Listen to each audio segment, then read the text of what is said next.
Hello, everyone. Welcome to the closing event of the 6th seminar of the Center for Studies on Inequality and Development, the CEDE, in close collaboration with the Josué de Castro Chair on Inequality of the Institute for Advanced Studies in the UFRJ. For those who do not know it yet, the CEDE is a research center that now joins together more than 24 researchers, most of them young scholars, from the sister universities, the Federal University of Rio de Janeiro in the city of Rio de Janeiro, and the Fluminense Federal University in the town of Niterói, just across the Guanabara Bay.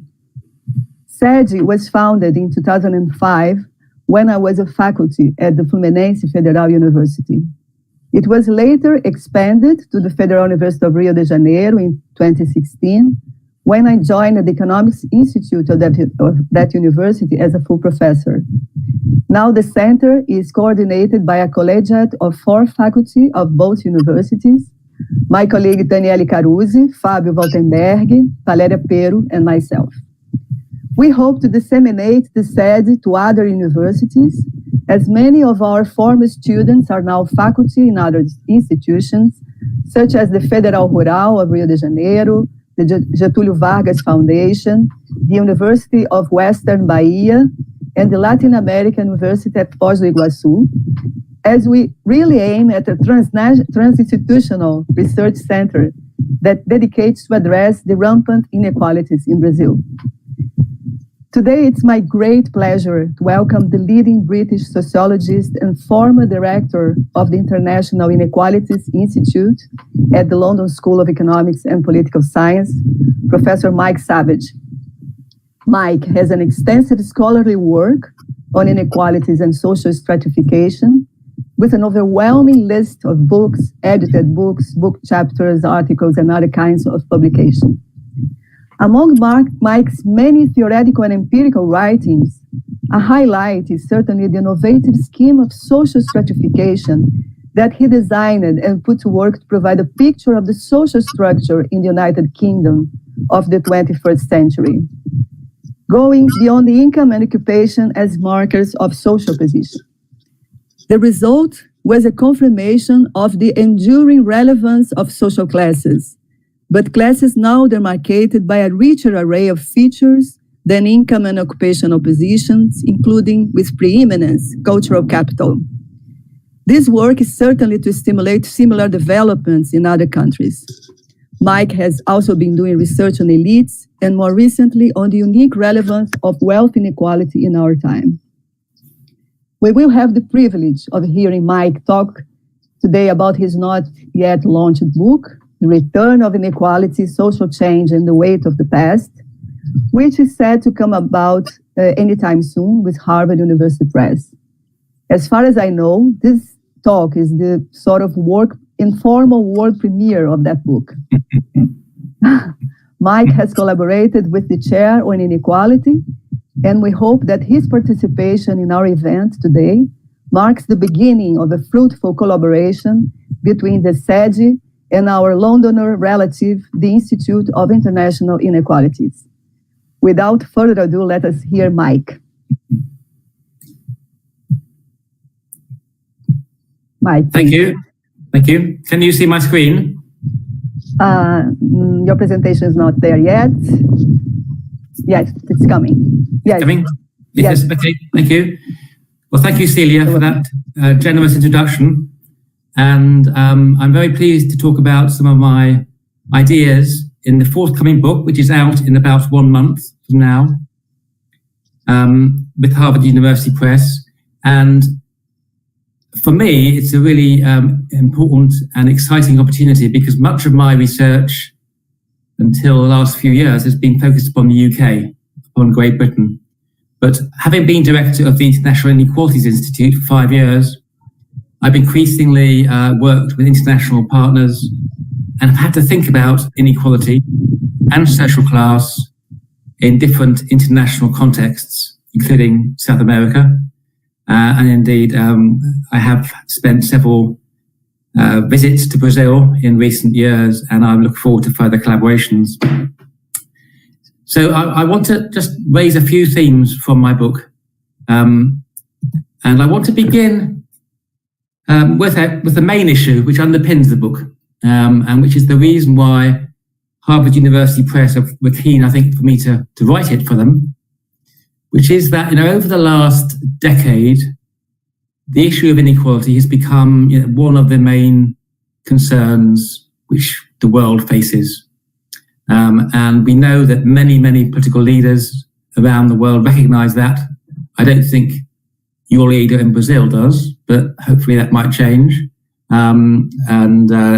The election of Biden in the United States is an encouraging development. But much of the running has been made by economists in putting the issue of inequality onto the table, so to speak. And you will know many of these books which are in this graph, in this figure here. Thomas Piketty's Capital in the 21st Century sold 2 million copies in hardback. Branko Milanović's book on global inequality hasn't sold as many copies, but it's really put the issue of inequality trends across the world into the highlight, into the spotlight. And both of those writers very influenced by the British economist Tony Atkinson, who made inequality a big issue and did a huge job in establishing inequality within economics as a major concern and not a peripheral concern. And then in the British context, this book called The Spirit Level by Wilkinson and Pickett, which was published in 2010, 10 years ago, was very important too. It was also a bestseller, and it very powerfully made the point that more unequal societies, in economic terms, are also unhealthier societies in terms of their political outlook, in terms of their well-being, in terms of mental health, life expectancy, and so forth. So we've seen a really important series of works by economists, epidemiologists, and such like, emphasizing how important inequality is. And yet, sociologists have often thought of themselves as being experts in inequality. For decades, sociologists have specialized in understanding class inequality, gender, sexuality, race, ethnicity. And yet I don't feel, as a sociologist, that sociologists have been powerful enough in trying to bring their concerns, our concerns, into this discussion. And that's what I try to do, or I am trying to do in this book, which is to say, let's develop a collaboration with economists and think about what sociologists can add to that conversation. And as part of that too, I think we also need to take up the invitation which Milanović and Piketty have thrown out about looking at inequality not just within countries, but across the world as a whole. And that, again, is a bit of a challenge for sociologists, because although sociologists talk a lot about globalization, much empirical work in sociology is done within particular national contexts. And my book sees social science itself as a really important turning point, which is that the issue of inequality is something which is increasingly being picked up across the social sciences. It's not just confined to one discipline. So this is just a simple listing of all the articles across several social science disciplines which have the word inequality in one of its keywords. And economics is to the fore, sociology is second, but you're also finding big increases in political science, women's studies, even anthropology and history to some extent. And so I think we really have a possibility now in social science to think about how we pool our expertise and our interests across our different disciplines and try and think about collaborations. And it's been enormously exciting for me working with economists like Piketty. Of course, I've talked to Celia many times. We now have an economist who's director of the International Inequalities Institute, who's Brazilian, called Chico Ferreira, who some of you will know. That's been really, I find, a very exciting opportunity. But I also want to, and then my book talks about this a lot, I also want to make a kind of cautionary note, which is that although inequality is talked about extensively, there's a sense in which I find some of that conversation quite frustrating, because it it has generated a lot of heat, a lot of people talking about it, but it's not obvious to me that it's always led to successful collaborations which show how inequalities relate together. And to give a comparative argument about this, my book pursues the theme that inequality and climate change are the two major challenges in the world. Now, in the area of climate change, which is where I'm not an expert, but my sense is that there's much more shared understanding of trying to pool expertise to understand the nature of the climate change process and how we can tackle it. When it comes to inequality, by contrast, I think there's much more argument about what are the most important kinds of inequality, what are the best methods, which disciplines are best placed to understand inequality. And then you get tensions too about, do we want to prioritize class, race, gender, something else? Do we need to list other kinds of inequalities? And it becomes at times a kind of standoff between people emphasizing one inequality rather than another kind of inequality. And I find that a bit frustrating, because I think what we have to do is to work together to think about how all these inequalities intersect. And so the book pursues a very strong intersectionist line, if you like, that we've got to think about how these things relate together rather than try and prioritize a small number of inequalities as being of prime importance.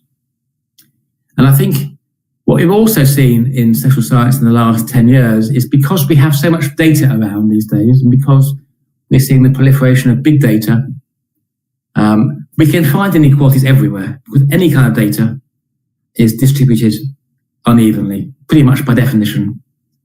And if you read the papers at times, you can just feel like here's someone else talking about another kind of inequality. Now, let me be clear, inequality concerns me massively. But I think we need to move beyond just saying here's inequality to actually thinking about how these things work together. And part of this discussion is therefore about ourselves as sociologists rethinking our own toolkit and being prepared to be open to ideas which come from other disciplines, including economics, and questioning some of our own methods. And this is what I'm going to be talking about in this lecture, by focusing upon the issue of social class, which is a topic which sociologists have grappled with for decades, and which I have written about extensively. But I want to try and argue that actually the work of the economists, Piketty, Milanovic, and so forth, has a lot to teach us about understanding social class in a different kind of way, but also that sociologists can reinforce and energize some of the debates and arguments put forward by economists. And I think a crucial feature which I see as vital to this discussion is placing the question of wealth and debt at the center of our analysis. I think we can argue that until the last 10 years, really until Piketty's book in 2014, Capital in the 21st Century, wealth inequality was somewhat sidelined within economics and certainly within sociology. On the whole, economists looked at income inequality. Sociologists looked at inequality by categorical group of various kinds. The issue of wealth, I think, is really powerful because it makes us think about long-term horizons. Wealth is accumulated over time. It takes a long time to build up. And therefore, we have to think in terms of the long duration of history. It also makes us recognize that distribution of economic rewards is more unevenly distributed than simply look at income. The inequalities of wealth, as is shown by pretty much all the research in this area, are more polarized if you look at wealth than income. Looking at wealth also means we have to look at households and communities and families and kinship groups where wealth is often organized and distributed. So issues of gender come into play. Similarly, because wealth is accumulated historically, very long-standing traditions of wealth accumulation remain with us. And that's particularly, I think, the importance of empire and colony. So Europe, as the colonial heartland of 19th century world history, those forms of expropriation, which happened a long time ago, remain with us because wealth is built up and is accumulated over time. Mm-hmm. And these are all themes I will unpack much more in my book. I don't have much time to go into all of them in my lecture today, but if you're interested in these themes, then I talk about them extensively. But I also think we have been in a situation in recent years where I think many of us who examine inequality think that inequality is a huge issue, but it's not always obvious that many or a lot of people share that view. And there are very strong meritocratic defenses of inequality, which say that basically along the lines of, well, people, some people work harder, some people are cleverer or smarter, or they're more skilled, and therefore it's fair enough that they should get more pay, more income to reward them for their skills and talents. So that those values of meritocracy run very deep, and they run deep across much of the world, not just the developed world. But if we shift things back to wealth as the bedrock of inequality, then I think it changes, because it's more difficult to justify wealth in terms of talent and skill, because much wealth is inherited and is the result of unearned income, forms of rent, if you like. And it's difficult to justify getting rent because of your skill. Therefore, I think we're in a very interesting time historically about whether the prevailing ways of defending and legitimating inequality, which rely upon some kind of meritocratic perspective, may be under stress the more we come to realise how important wealth is in underpinning and driving inequality more generally. And we also, if we think about wealth, this also makes us aware that much of the significance of inequality is not just about the overt stigmatizing forces around sexism and racism and classism and the overt forms of discrimination which exist in society, but also they take a more mundane form. If you happen to live in London, and if you are fortunate enough to have a house in London, without any effort by yourself, or without stigmatizing anybody else, you can be a nice liberal middle-class person who is very fair to other people, but you are a beneficiary of massive house price inflation. And without making any effort yourself, you are a major advantaged person. And this is Thomas Piketty's famous, R is greater than G.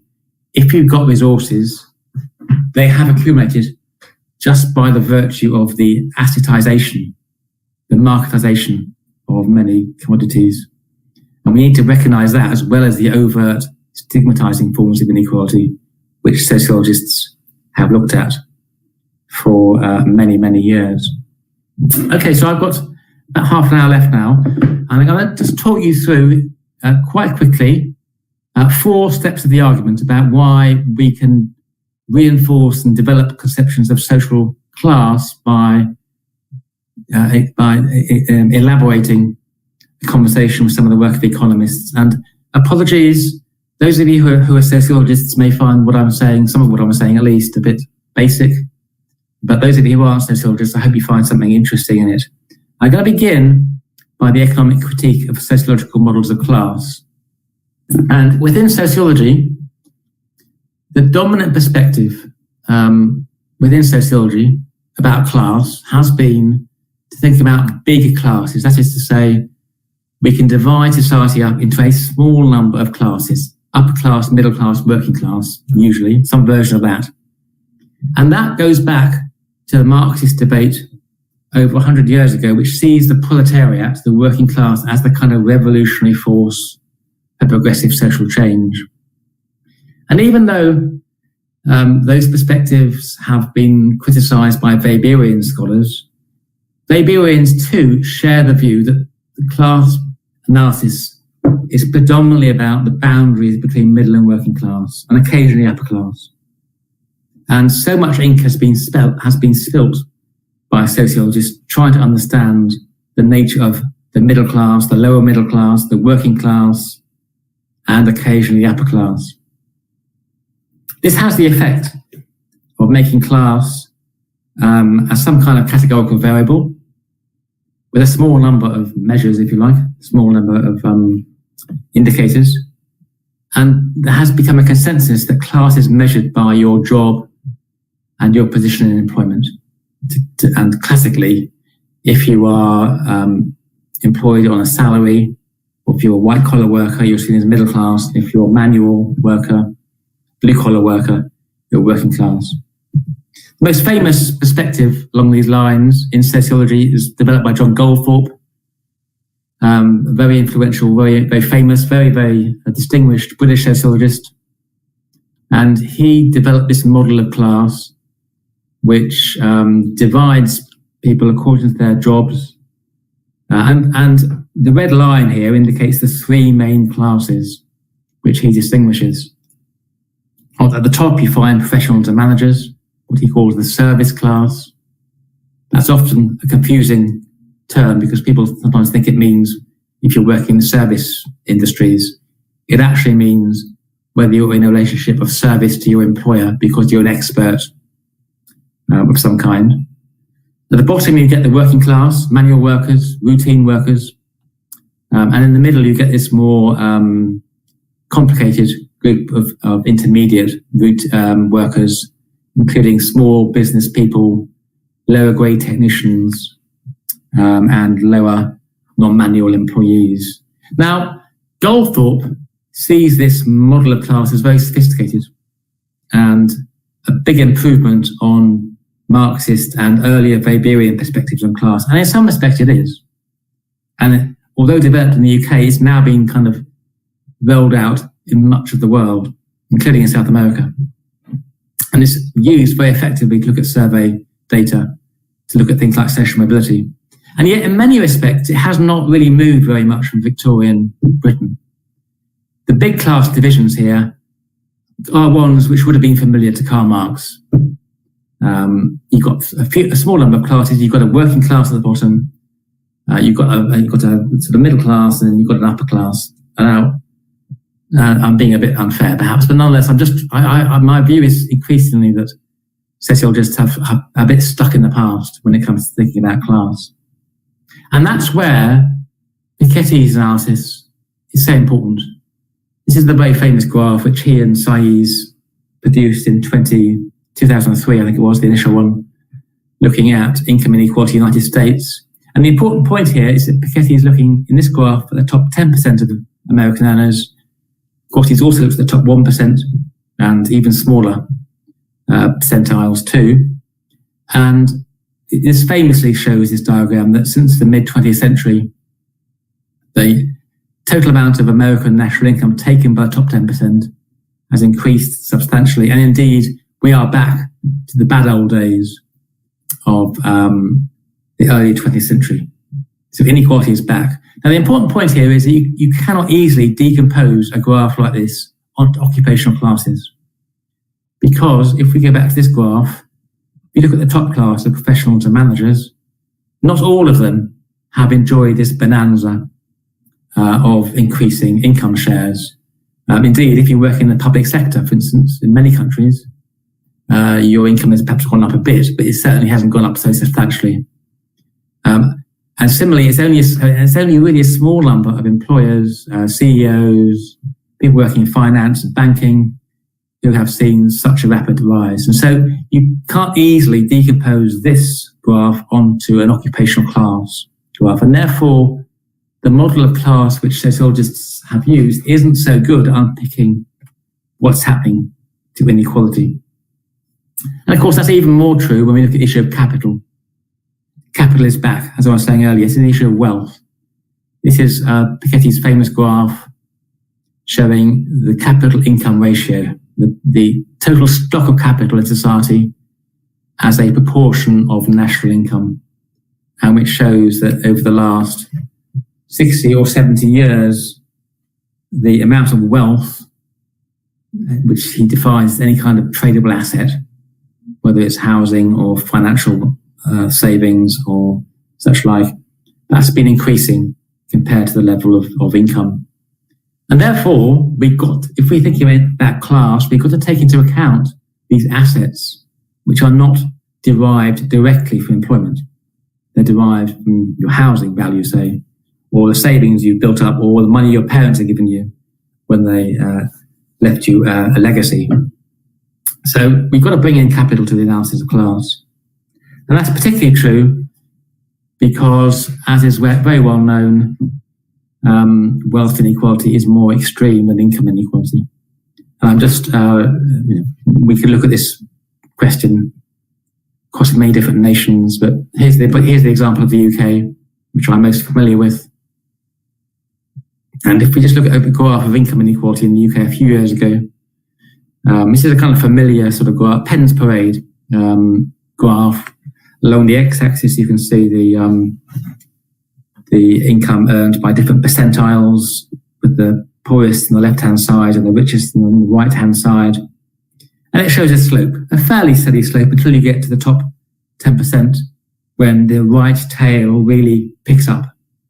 And this top-end effect is massively underscored by the work of Piketty and the economists. You miss this kind of top-end effect when you look at big categories, like the sociologists often do. We've got to understand this top-end effect if we're to understand the significance of inequality.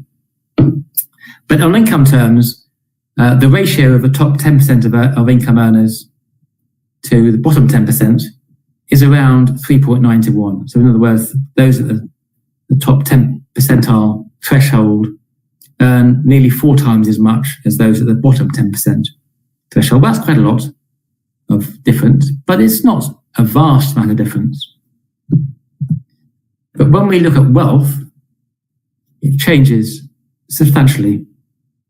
When we look at wealth, if you look at the people who have the top 10% of wealth holdings in the UK, this was a few years ago, this is 2010 to 12, then they have nearly £1 million in assets. If we look at the people in the bottom 10%, they have £13,000 of assets. And the ratio is 70 to 1, which distinguishes the top 10% from the bottom 10%. Now, in fact, some of my colleagues at the LSE have done some more recent work on wealth inequality. And now they reckon that in the top 10% of wealth holders, the average person has, the top 1%, let me be clear, the top 1% in 2012 had £2.5 million, and they now have £5 million. So this decade of austerity, so we call, since the financial crash, when many people in the world have suffered, if you're in the top 1%, you've had a bonanza time. Your wealth has doubled from an already incredibly high base. So the lesson to me from this is that if you're interested in social class, we have to understand what's happening at the top end. And we need to bring that into class analysis. We can't just say that should be left to the economists. We need to think about that as a class division. And that's where I want to go to now with the Great British Class Survey, which Celia mentioned at the start of this lecture. So 10 years ago, I was involved with a very big survey by the BBC, trying to rethink social class. And it was led to a huge web survey. 350,000 people did this web survey. And then the BBC, when we had the results, the BBC really pushed the story, and it had a lot of interest. And for several months, I was deluged by people, most of whom didn't agree with what we said, but that's another story. Let me just focus upon the main bullet points here. How did we measure class? So we decided not to measure class by occupation. We moved away from the traditional occupation-based approach. We instead said, let's use a measure of class which sees it as a link to capital. And we're influenced by the very important French sociologist Pierre Bourdieu, who argues that capital can take 3 forms. And by capital, we mean a resource which can accumulate advantages of any kind. Now, clearly, economic capital, in the form of wealth, has that form whereby, in Marx's conception, capital is money which is put to work to make more money. And Piketty's R is greater than G formula has some similar aspects to it, or the Matthew effect has a similar kind of argument. But the key sociological innovation here is to say that capital isn't just found in the economic realm. It's also true with cultural capital in Bourdieu's arguments, and the argument being there that if you are, when you are young, when you're socialized at home, if you are given the right kind of skills and dispositions by various kinds of socialization, they allow you to convert your cultural capital into better educational qualifications, and you can then convert those educational qualifications into better jobs and more income and more privilege and more prestige. So for Bourdieu, we've also got to think about education and culture as an area in which capital is operating. And thirdly, social networks, and the way in which some people with the right kind of social connections can use those social connections to gain advantages. So for Bourdieu, social class is multidimensional, and it isn't just about employment. It is about the underpinnings by which you can accumulate advantages. And we used the latent class analysis to kind of basically to group measures of these three kinds of capitals, and we came up with this model of class. I'm not going to go into details, partly because this is a very different country to Brazil, and we have discussed this extensively in our other work.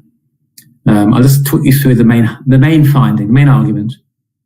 And apologies for the graphics. The graphics were produced by the BBC as a means of popularizing the findings. I'll just reproduce them here to kind of cut to the chase of the main arguments. And the really important thing is what we found was at the top of the class structure, there is a small elite, which is characterized not just by having vast amounts of economic capital, but by also having extensive cultural and social capital. And similarly, at the bottom of the class structure, there is a substantial group which we call the precariat. We didn't like the concept of the underclass, which has been widely used and is often has the problem of being being racialized, and with the assumption that it's black people who are part of the underclass. We prefer the precariat concept, which argues that this grouping is characterized by simply having they're not necessarily unemployed, long-term unemployed or out of the labour market. They're just characterized by being in casual employment and being very insecure, precarious. So these are the two most distinctive classes, top and bottom. Then in the middle, we get a much more complex mix of classes. I'm not going to go into details about these, other than to say that, rather than there being a clear dividing line in the middle layers of society between the middle and the working class, which is what the sociologists have often assumed in the past, what this suggests is a much more fragmented class structure in the middle ranges. So really our model was to say, let's look at the two extremes as the most distinctive classes and recognize more fluidity in the middle layers. But also what we found, again, I haven't got much time to talk about this today, but it's again the significance of these top-end effects. So the economists have shown that these top-end effects are very powerful with respect to income inequality or wealth inequality, but they also apply and many other aspects, many other things we might measure. So this is a question about social capital. And people in the Great British Class Survey were asked if they knew someone who was a chief executive, a shop assistant, a factory worker, or an aristocrat or noble.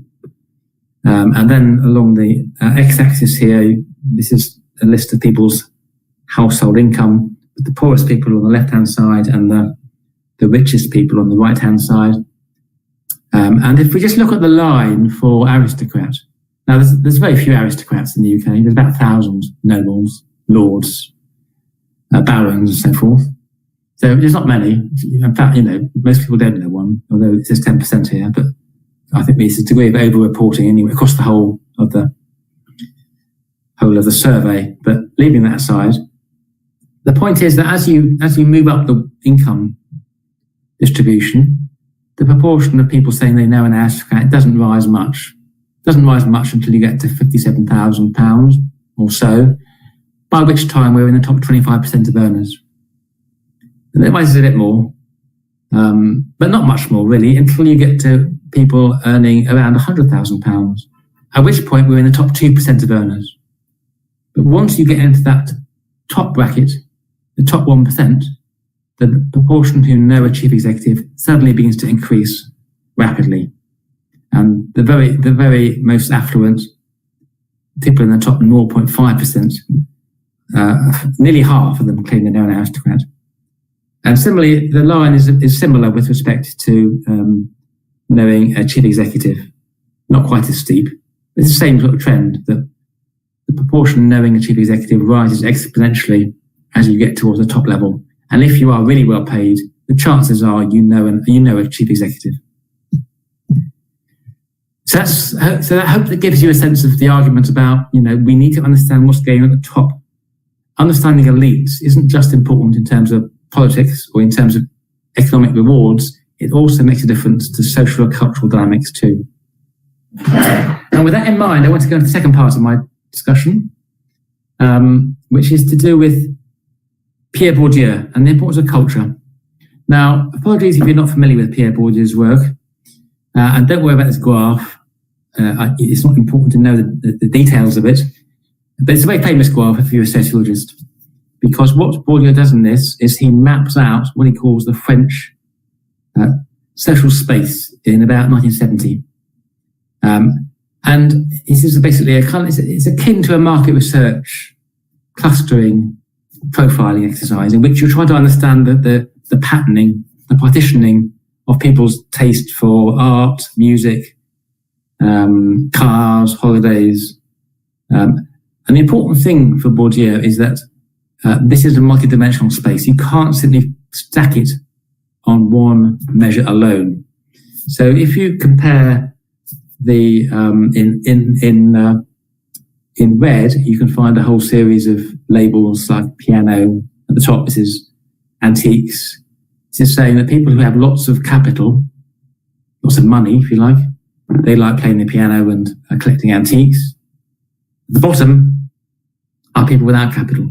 So this is the first axis. This is the axis of the economist, if you like, which is arguing that the more money you have, the more capital you have, the more you can afford and enjoy certain kinds of culture. You play golf, you play bridge, you like cocktails. So fairly familiar sort of argument, really. But Bourdieu's main point, which has become really significant among sociologists, to say it's not just the axis which matters. There's also an axis on the x-axis here, on the horizontal axis, which separates out people on the left-hand side who like culture, who are the intellectuals, from people on the right-hand side who are what he calls the industrialists. On the left-hand side, people highly educated, highly oriented towards culture, but not necessarily very well off. On the right-hand side, people who have lots of money, but aren't necessarily terribly cultured. So if you look at some of the red labels, you can see on the left-hand side, people like Andy Warhol, they like going to galleries, they like Kandinsky, they like Bertolt Brecht, Goya, Kafka, and so forth, all, intellectual, highbrow artists and writers. On the right-hand side, you can see they like big French cars, Peugeots and Citroëns. They like drinking champagne, and such like. So this is really important. Bourdieu argues there's a separation between people with cultural capital and economic capital, which cannot be collapsed simply onto having money or not having money. It's separate from that. But the important point, and this quote here is from an interview I did with Piketty a few years ago. And Piketty, interestingly, very clear, he's been influenced by Bourdieu, similarly French background. But Piketty makes a very important point, which is that when Bourdieu was writing about France in the 60s and 70s, he was writing at the time when inequality in France was very low comparatively. And therefore, you might expect, given economic inequality is relatively subdued, you might expect the difference between the intellectuals and the industrialists to be quite marked. But since that period, this is the bit I've put in red here, my message is to say, in order to think about power and inequality in the 21st century, we have a return of capital in the sense of financial capital. real estate capital, which is playing a very big role today, much bigger than the 50s, 60s, 70s. And if I can just underscore that point by going back to the Great British Class Survey, which I mentioned. And here I've got the 7 classes, which I mentioned earlier on briefly, at the top on the as labels on the top. And then along the side, I've got the different measures we use to construct these 7 classes. The first 3 are to do with economic capital. The second, the middle 2 are to do with social networks, social capital, and the bottom 2 are to do with cultural capital. Now, I don't have time to go into the measures of them exactly, so you have to take my word for it for now. I just want you to compare briefly the values, if you like, for these 7 classes for the economic capital measures. And if you look at look at the elite group and look at the household income of the elite compared to the precarious on the right-hand side, you can see that it's around 10 times the amount of household income which the elite have over the precarious. So it's pretty huge. By contrast, if you look at the values for social capital in the middle of the in the middle rows, you see that there's a difference there, but it's not something like 10 to 1. It's more like 2 to 1, 2.5 to 1. And similarly, when you look at the values for cultural capital, at the bottom, the values there are like 3 to 1 or 2 to 1. So and now obviously this depends on how you measure things, and we can have a debate about that.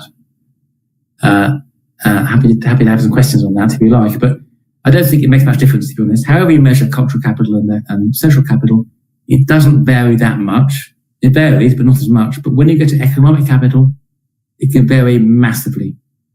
So we have to place centrally the significance of economic capital as a major divide. And this leads just to conclude this bit of the lecture. This really leads us to recognise that class is really being pulled apart at the top and the bottom by the acquisition of resources for those with capitals, assets and resources. It really goes back to things I've been arguing for a long time. And to bring out the main argument which I make, what this means is we've got to understand that a small elite class isn't just an elite with lots of money or an elite which is in powerful positions in politics. They also have a social and cultural existence which sets them apart. But also, there is a group in the middle class, and Piketty calls this the patrimonial middle class, who can expect to inherit a significant amount of money during their life. Piketty reckons that 16% of French people can expect to inherit 750,000 euros, which is a lot of money. And you know, in the British context, we reckon that 7% of people are in the elite class by our terms. So I think what you can say is at the top levels there's a very small elite, but there's also a significant group who are not as well resourced, but they do have a substantial amount of wealth accumulation also. And that leaves this kind of model of class,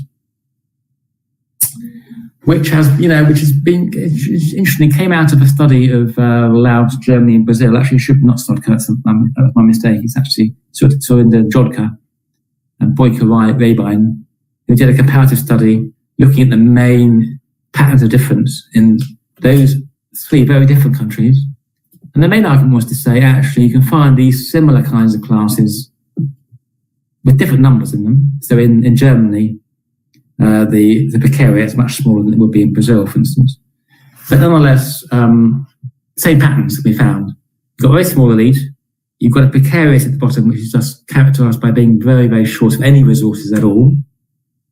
You've got a middle class, patrimonial middle class, who have significant savings and wealth, and can expect to pass on some of those to their children.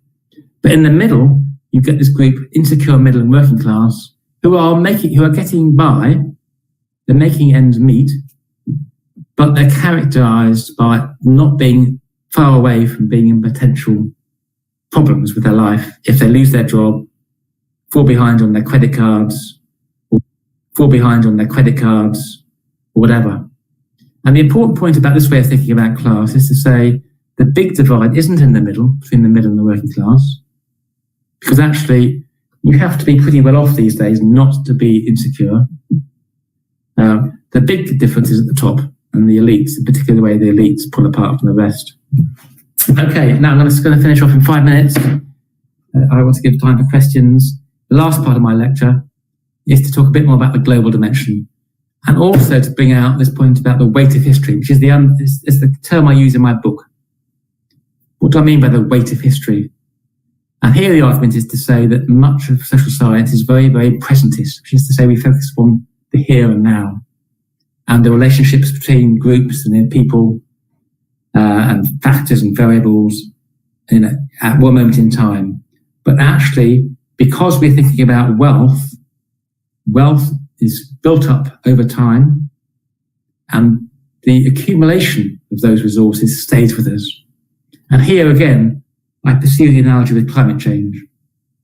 Climate change, the problem of climate change is a problem of history, which is to say we are living with carbon deposits from pollution built up over centuries, which remain with us and have implications for the future in that they're causing global warming.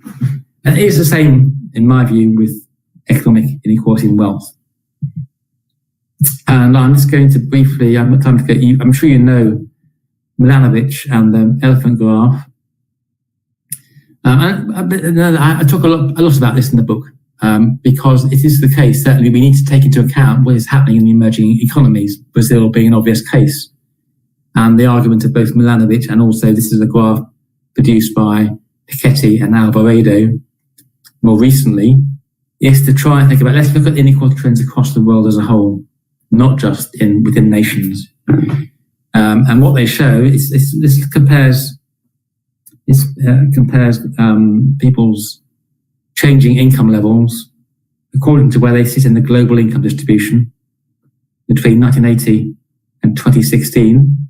The richest people on the right-hand side, the poorest people on the left-hand side. And it shows, and this is the important point which Milanovic emphasizes, if you look at the left-hand side, the poor and middle classes in emerging countries, which would include Brazil, but particularly, I think, China and India, particularly China, have done well. I mean, they have seen their incomes increase in proportional terms more than the middle working classes in Western Europe and the United States. So we should not forget that. But nor should we forget, on the right-hand side, that the people who've really been the beneficiaries of global economic growth in the last 40 years have been the top 3%. And the calculation of the Paris School of Economics group is that the top 1% of global earners took 27% of the entire income generated by global economic growth, whereas the bottom 50% took only half of that. So what we have seen in the last 40 years is been this remarkable shift of resources towards the very wealthy. And that's certainly broken down a bit by country, but it's a global process.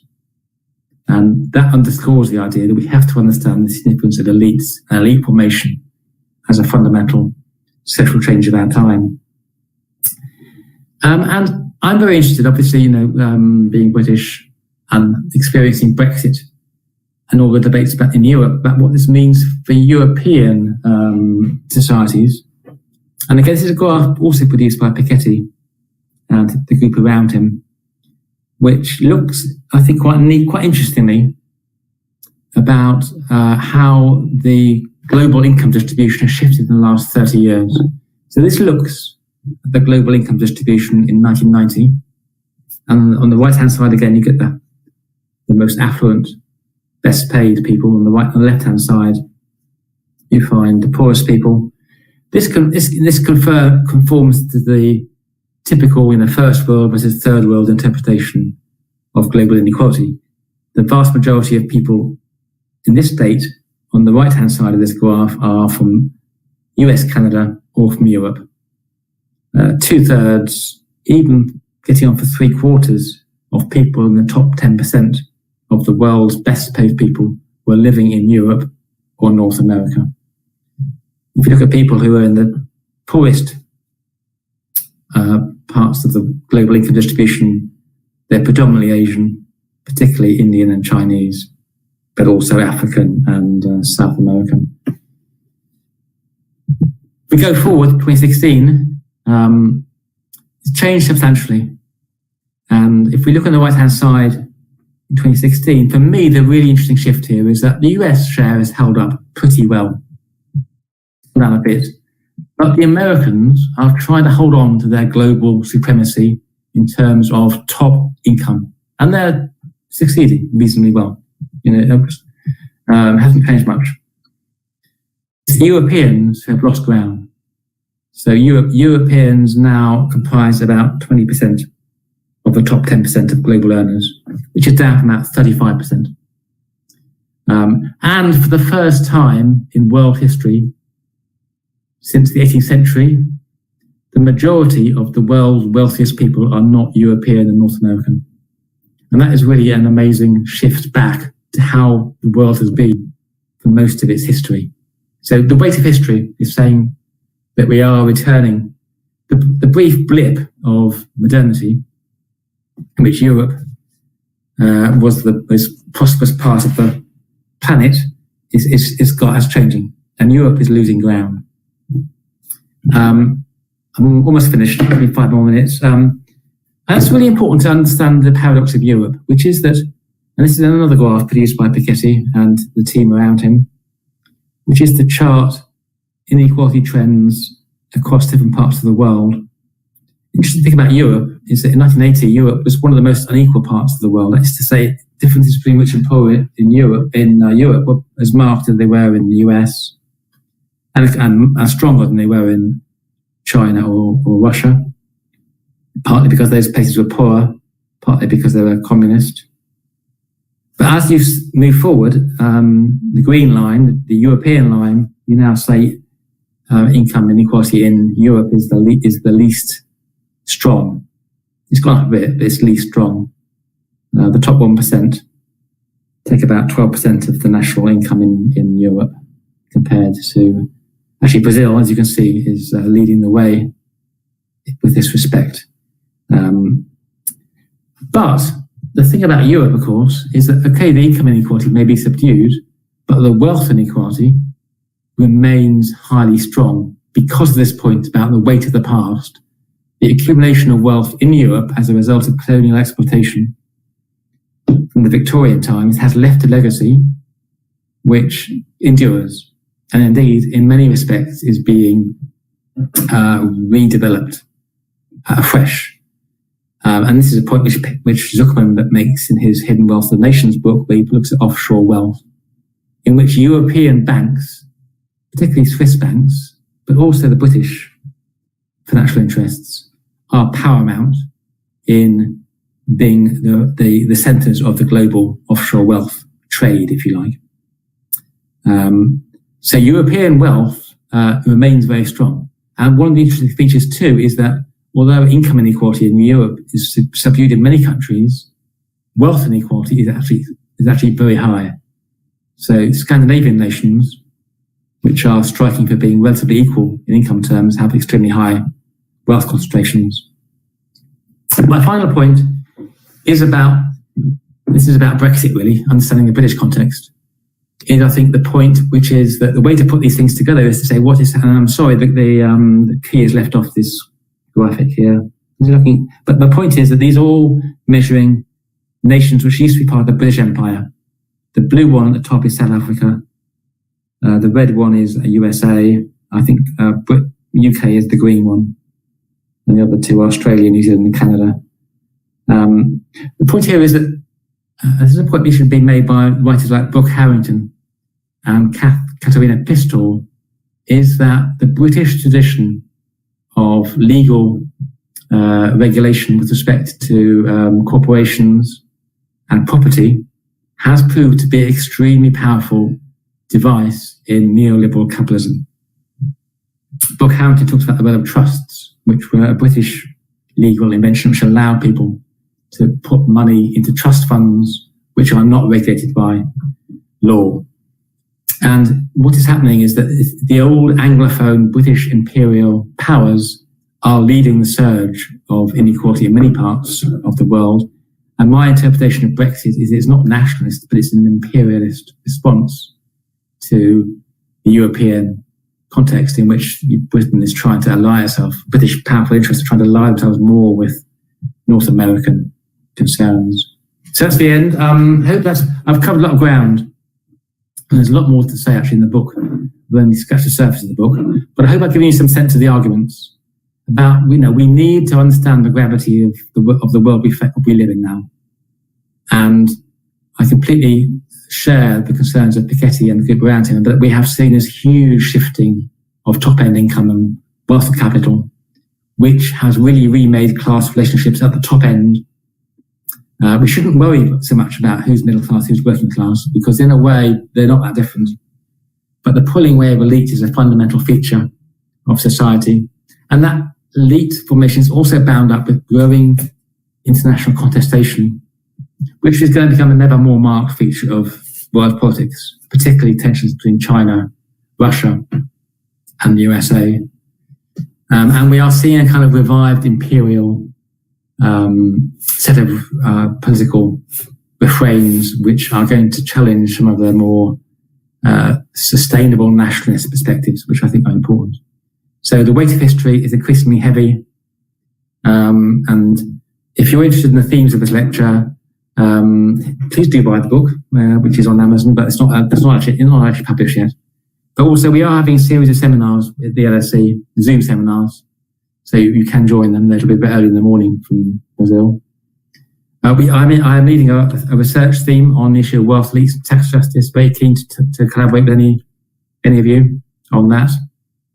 And also to say, just in a couple of weeks' time, we do have a special event, Zoom event, where Piketty is in debate with several of our colleagues talking about his new book, which is linked into to a special issue of the British Journal of Sociology. And if you want to come along to that, you'd be very welcome. Thank you. Thank you very much. Over to you.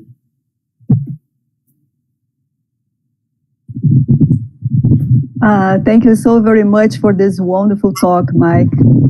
A lot of inspiring ideas, instigating ones. We have a lot of questions from the audience already, but I think I'll take advantage of my position as a moderator to ask you a couple of questions. Okay. I'd like to focus on two issues. One issue is the issue of social change, and the other is the issue of wealth inequality. As regards social change, you seem to have a problem with Piketty's discussion, insofar as Piketty does not address social change in an adequate way. It's at least an incomplete approach, right? Yeah. I'd like to know what kind of components are missing in his theory, and if you have an idea of how we could fill this blank. Perhaps we have to go back to disciplines, to more sociology, more political science, more social psychology. So this is my first question. The other one is that Piketty published this book before the outbreak of the COVID pandemic, right? Which is a really devastating critical conjuncture that has claimed a lot of deaths and problems, aggravated previous inequality, and in turn was aggravated by it. As far as I know, we are not seeing social and political mobilization to address inequality and poverty and deprivation and avoidable deaths, not even in Brazil, which are plenty, right? Especially in extreme inequality countries.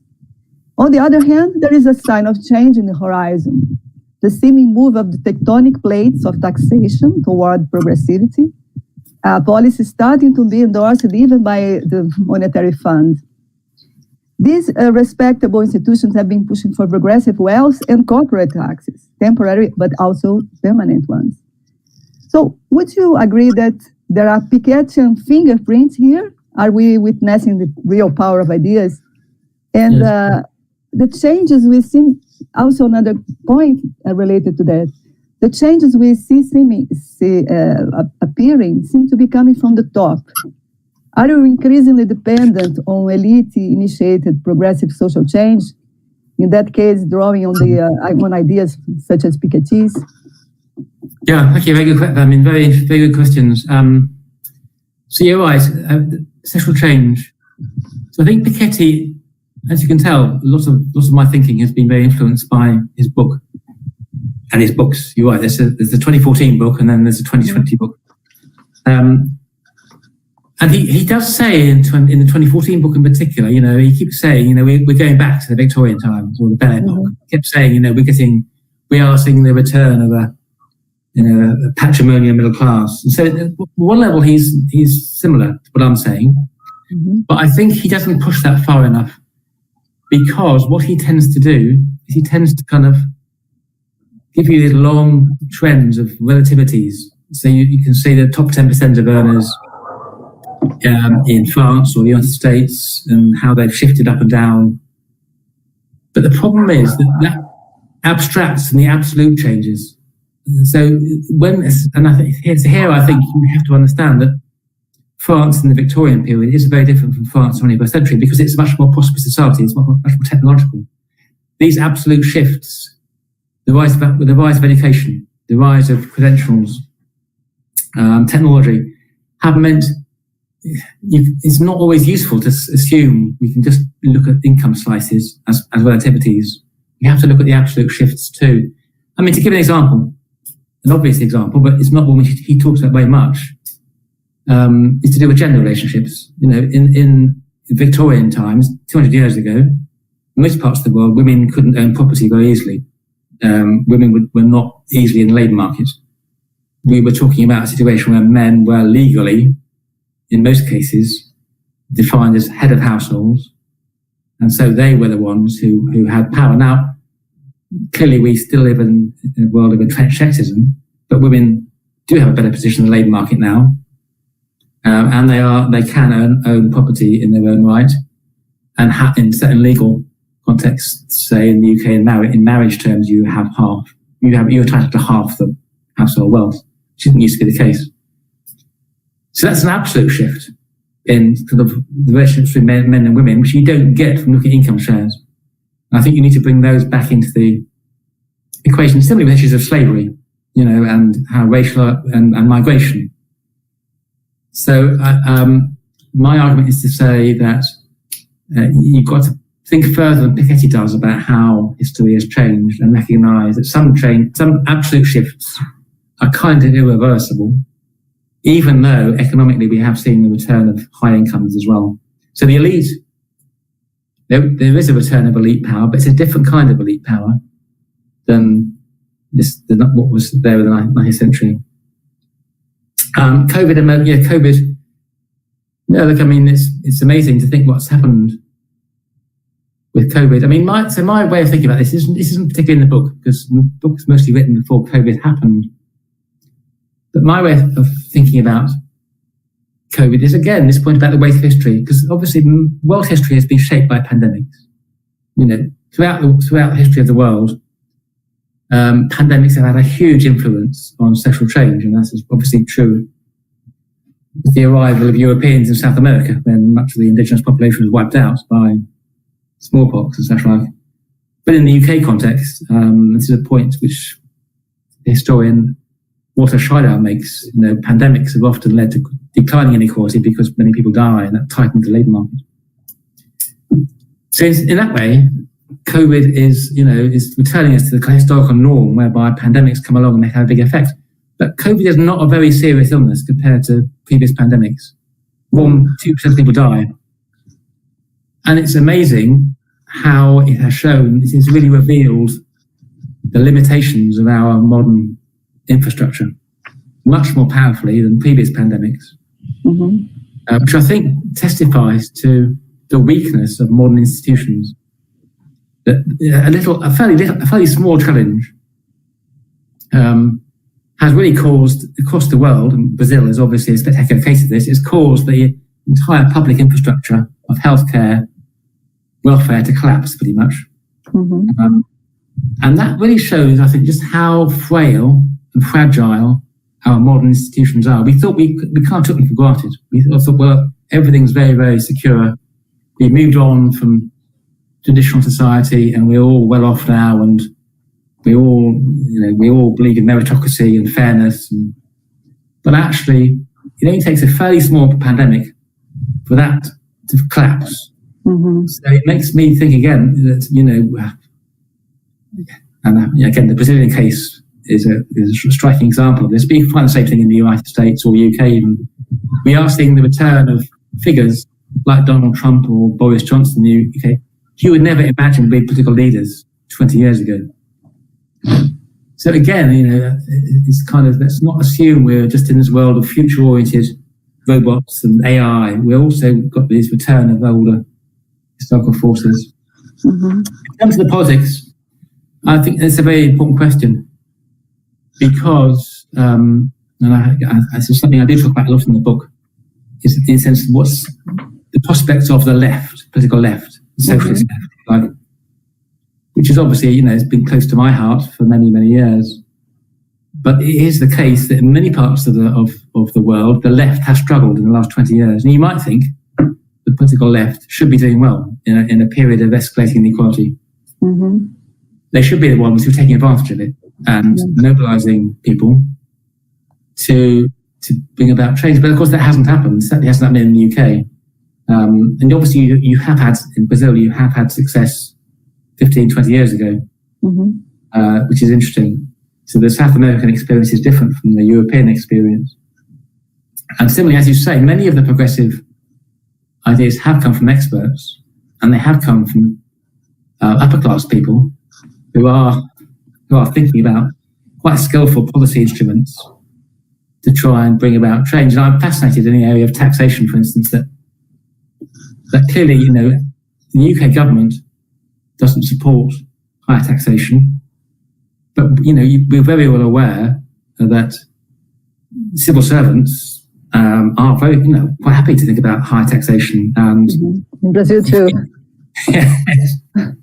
And it's this little internal elite battle about what ideas to win out. And of course, the civil servants don't contest it publicly, but they're the ones developing measures and methods and policies which can be influential. And my sense is it's interesting that these two worlds are working in different sorts of ways. But I also think electorally has been a very strong political view that you can't go into elections arguing for higher taxation. But I think it's also changing. Certainly, we did some work in the UK about views about the wealth tax. And the argument there shows that actually, although people do not support higher income taxes, but they do support wealth tax. Mm-hmm. So I think there could be a prospect of actually a more popular movement, which is using a more sensible taxation policy to bring about changes. So, when we go back to revolutions in the past, the French Revolution and the Russian Revolution, it's always been an alliance of elites with the popular classes. Mm-hmm. I think the experience of populism has been that it's been the kind of business, economic elite who've been better able to make those alliances. But we need to think about ways of making a different kind of alliance between the more progressive elites and the popular forces, and then things could change. Okay, thank you. Just for curiosity, do you have any recent surveys showing that people are supporting now, more supportive of higher taxes because of the pandemic or after the pandemic than they were before, the wealth tax? Yeah, so I was referring, we in the UK, my colleagues at the LSE developed some proposals about the wealth tax, and they commissioned some surveys which were after COVID had come out. Mm-hmm.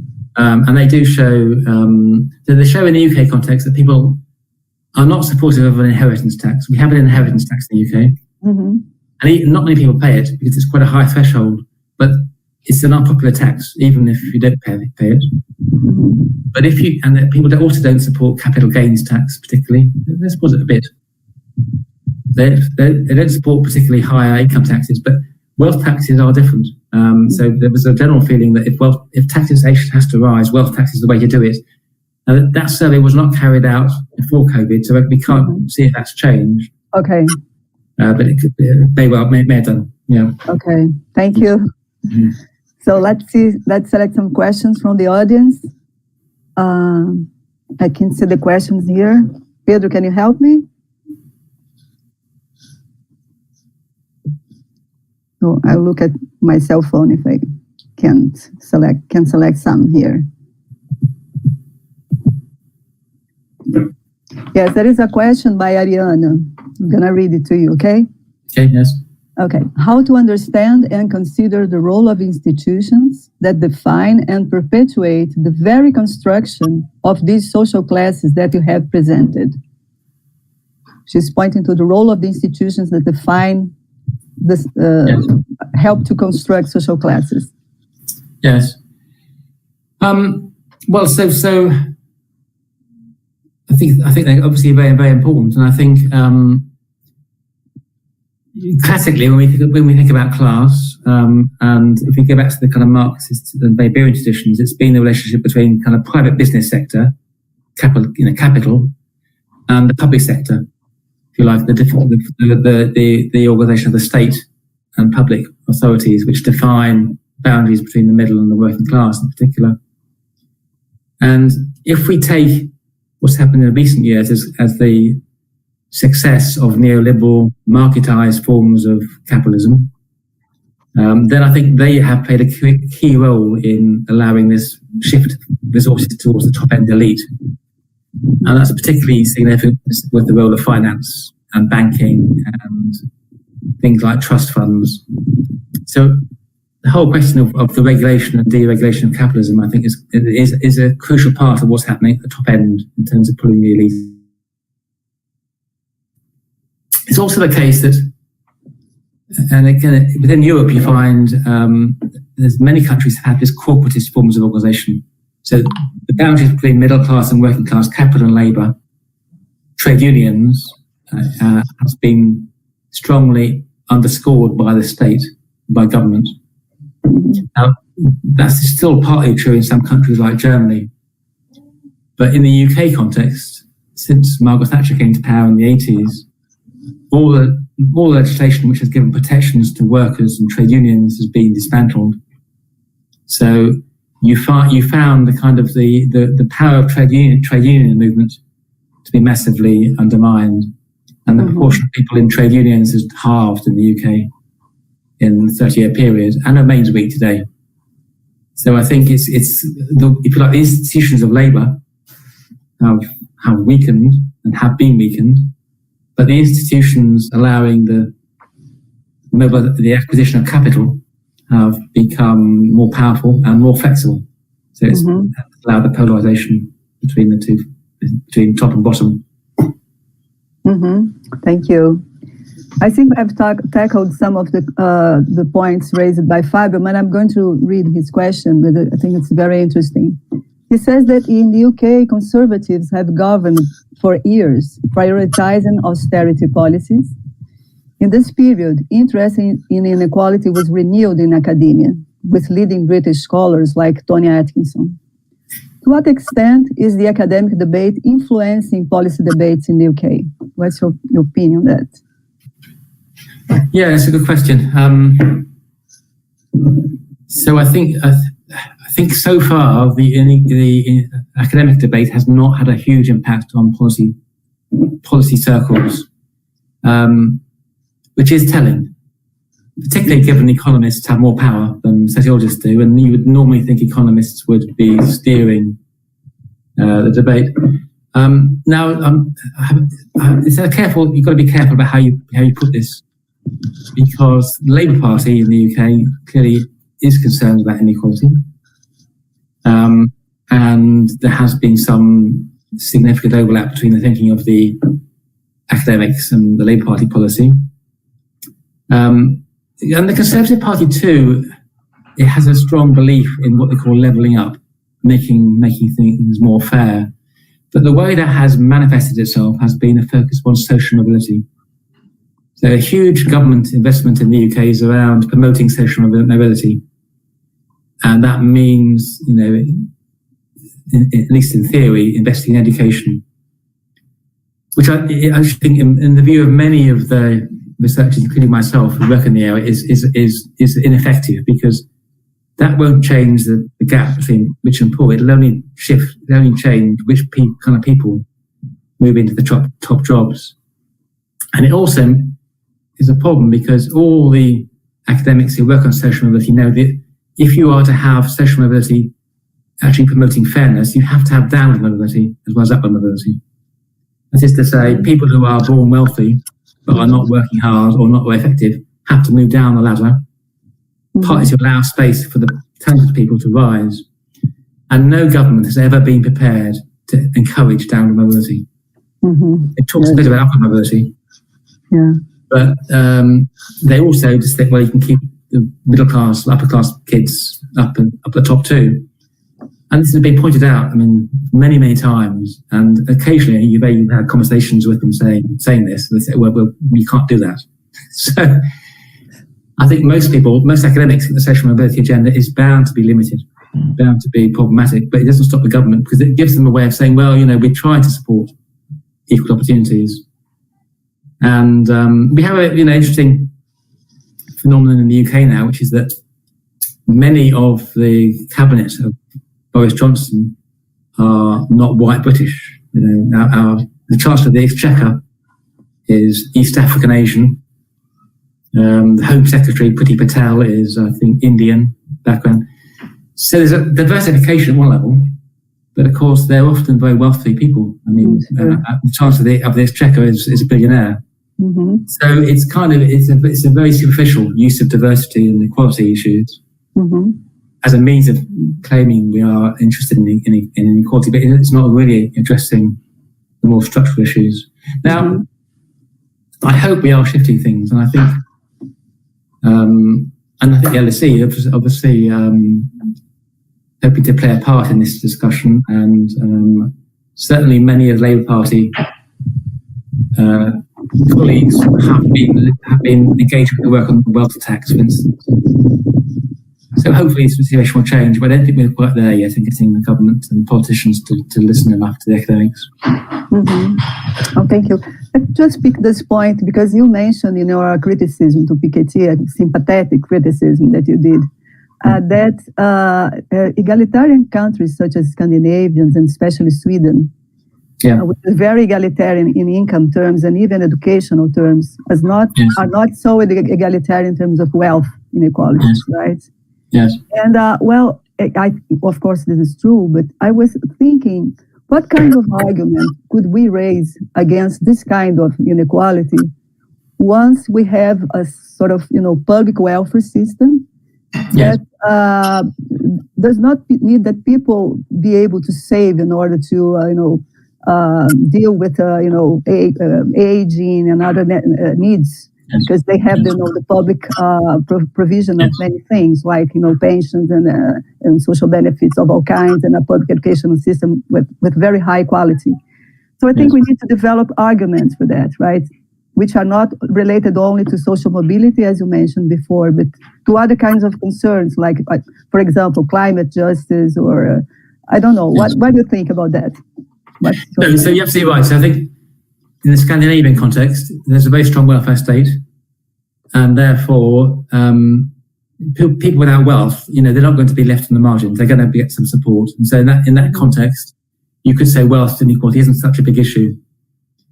I think but having said that, one of the big issues around wealth inequality is not just the wealth gap by race and by gender and by class, but also the age differences and the way in which wealth is predominantly held by older people because they've accumulated it, and younger people, even if they come from wealthy families, often don't have much access to that wealth, and that can affect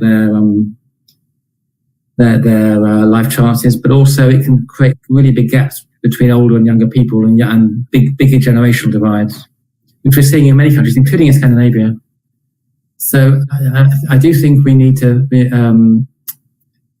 think about this, and I think it's also the question about how to put this, justice on the global scale. Take a country like Switzerland, which is at the heart of global offshore trading. So even though there may be less relatively egalitarian structures within Switzerland.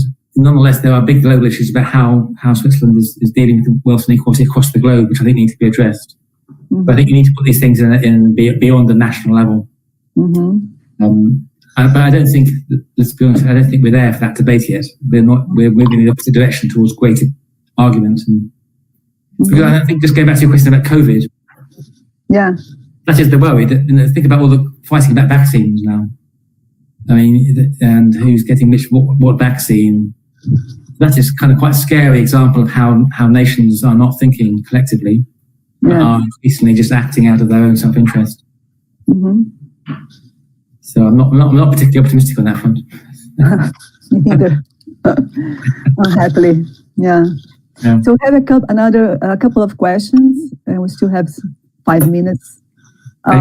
Well, the first question by Leandro Ferreira. He asks, how the Bourdieusian approach to class can be understood in this new distribution of super wealth people across the globe?